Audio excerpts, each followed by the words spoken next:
Justice for Yu Menglong. Beijing is working overtime to erase his name from the internet. Saichi has issued a secret gag order. But no ban can bury the unanswered questions behind this tragedy. Join me as we uncover the mystery together.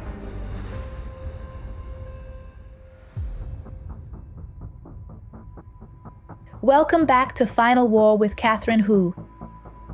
Justice for Yu Menglong. This cry has become one of the loudest voices on overseas social media. More than 1,000 viewers from around the world have left us messages. And when they type those words, you can feel the sorrow and outrage in their hearts. Over the past days, I've asked myself, why would so many people, strangers to Yu Menglong, living thousands of miles away, pray for him, shed tears for him, and demand justice for him?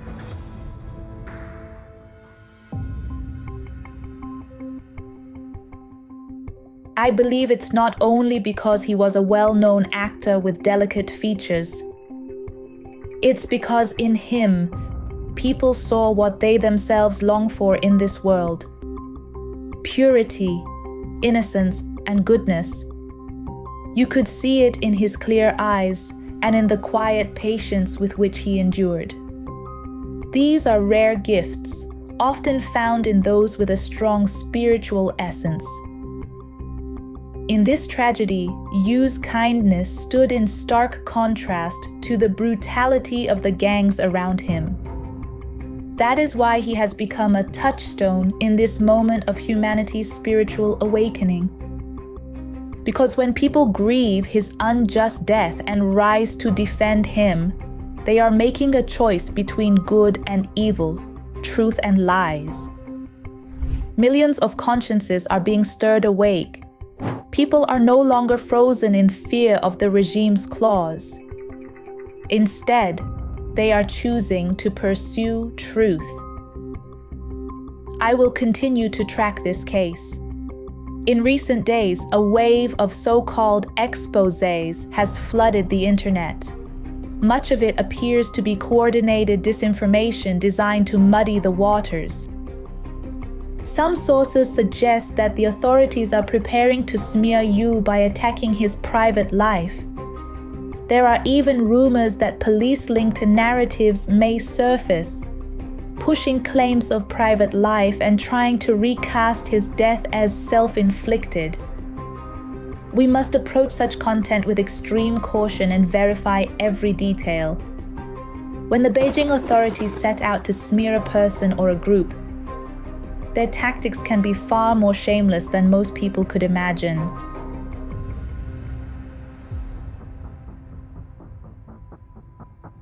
Let's begin with a short clip from Yu Menglong's live stream shortly before the tragedy, what now appears to have been an SOS. In that live stream, he whispered the words, "Help me," so softly that most viewers, because of the poor connection, never heard it. Careful viewers also noticed he flashed a sequence of hand gestures, 5, 4, 0. This is recognized internationally as a silent distress signal used by victims of domestic abuse. Sadly, the meaning went unnoticed. Earlier in another video, Yu recited a short 5-line verse. Translated into English, it read, "The weather isn't good today. Dark clouds fill the sky. Remember to take an umbrella. I recently learned a magic trick. Even death can be artistic." At first, the lines seem strange and disconnected. But in Chinese, the first character of each line spells out a hidden message. They want me dead today. It was another desperate plea for help, tragically missed again.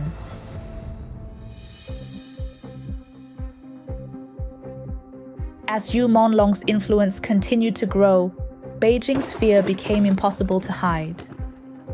The authorities poured all their effort into erasing him, not only from the internet, but from people's memories. Leaks from inside the party reveal that Sai Chi, the standing committee member who controls propaganda and the power behind one of key suspects, has already delivered a secret oral order for a total blackout, transmitted from the center down to the local level. Tsai's instructions were clear. No one is allowed to discuss any topic that could undermine social stability. In particular, no public mention is to be made of the recent fall of the male celebrity in the entertainment world. No comments, no statements, no discussion.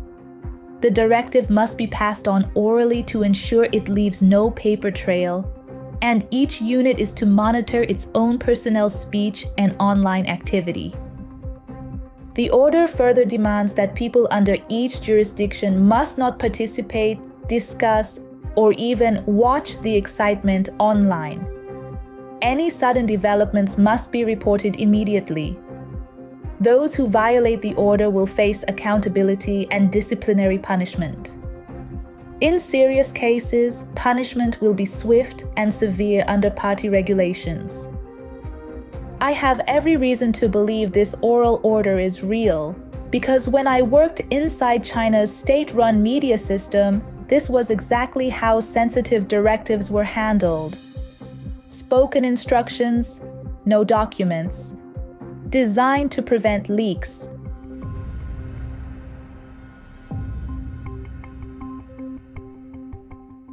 At the same time, the censorship machine went into full gear. A short video report captured it clearly. The anchor said, "Due to malicious hype surrounding the fall incident, more than 1,000 accounts have been suspended. Over 100,000 posts have been deleted.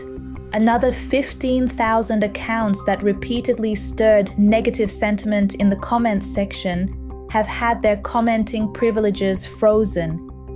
In other words, the system moved quickly, wiping out discussion, blocking accounts, and silencing users at scale. Soon, people noticed something even more chilling. Yu Menglong's name had already disappeared. In the credits of 10 Miles of Peach Blossoms, one of the most popular dramas he had starred in, his name was scrubbed out. On platforms like Weibo, Xiaohongshu, and Bilibili, searching for Yu Menglong returned nothing. Some netizens who had mentioned him on Bilibili even received calls from the police at home, warning them to stay silent. Other celebrities who dared to speak out soon paid a price. Actor Li Tingzhe went live, calling for the truth about Yu Menglong's mysterious fall. Not long after, he received a chilling warning: "You're being watched." Actress Sun Lin kept posting messages of support for Yu. Days later, a heavy flower pot fell on her, sending her to the hospital, leaving netizens deeply worried for her safety. And director Wang, who had openly voiced his support, admitted he could no longer go live every day. Now, even when he simply posts a single image, it gets taken down within minutes, without explanation.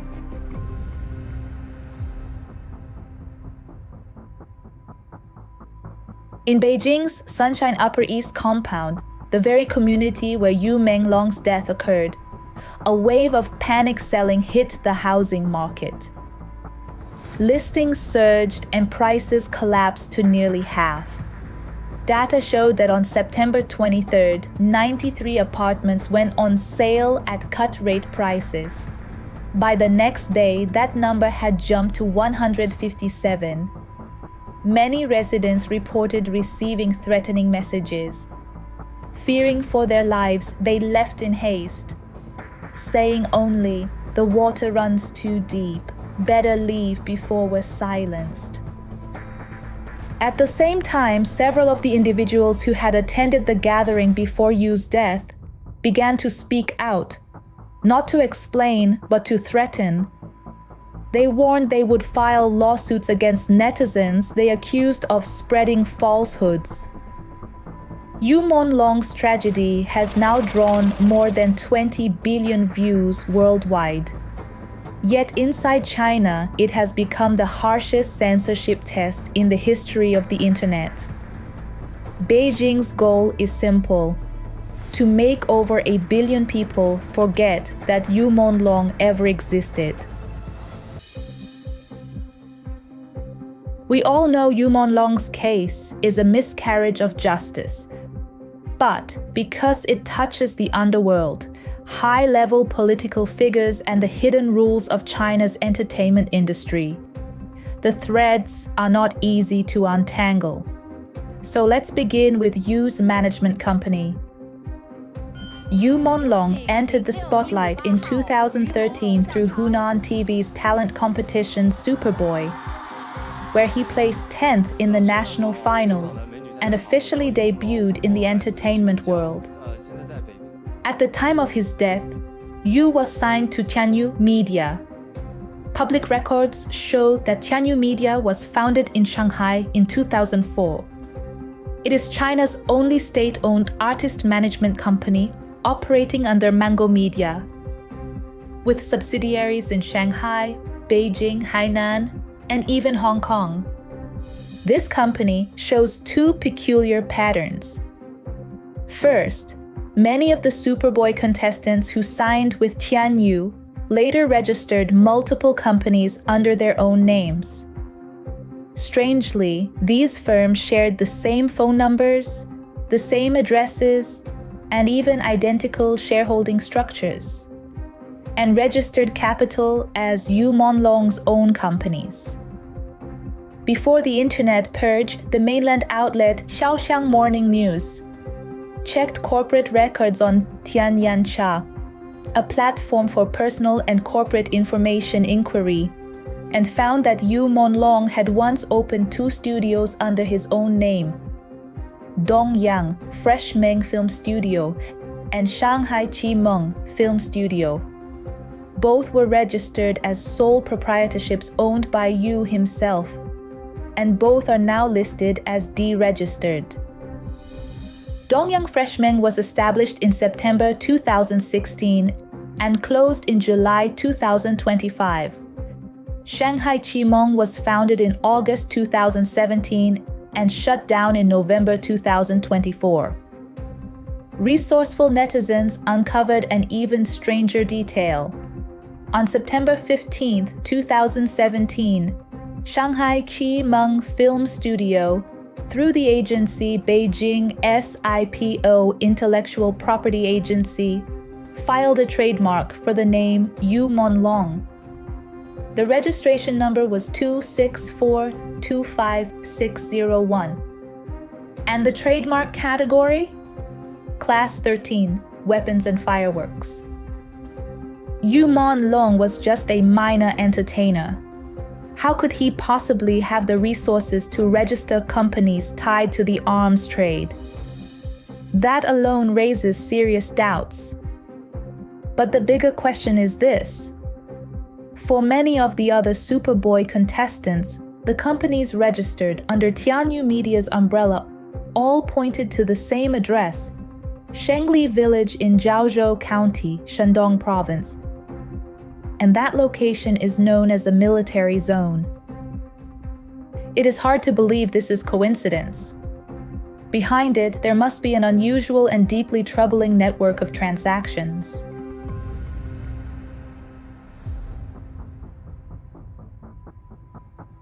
The second disturbing pattern is this.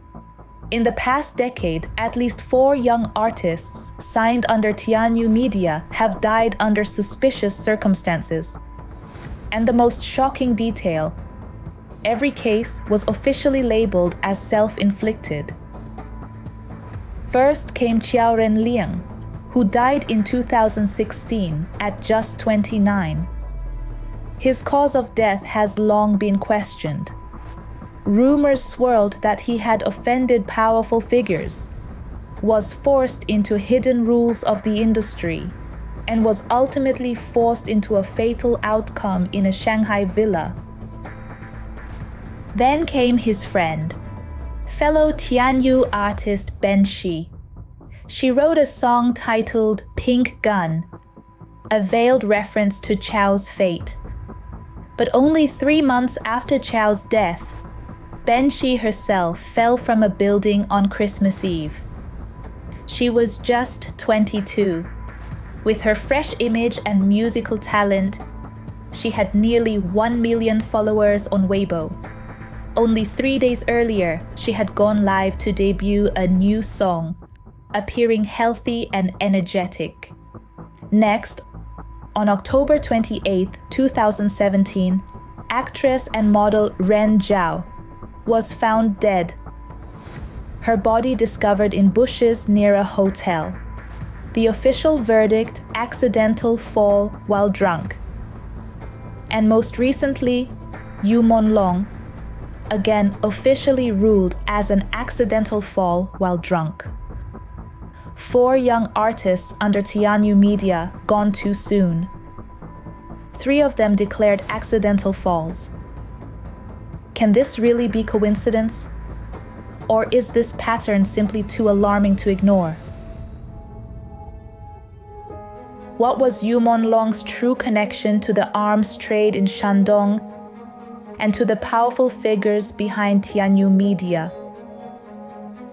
We will continue this investigation after a thorough review of the clues and return with more in next week's program. Justice for Yu Menglong. Get the real story behind the CCP's shifting power games and see where US-China relations are headed next. Support the vision of a new China without communism. Subscribe now and join us in bringing the truth to light.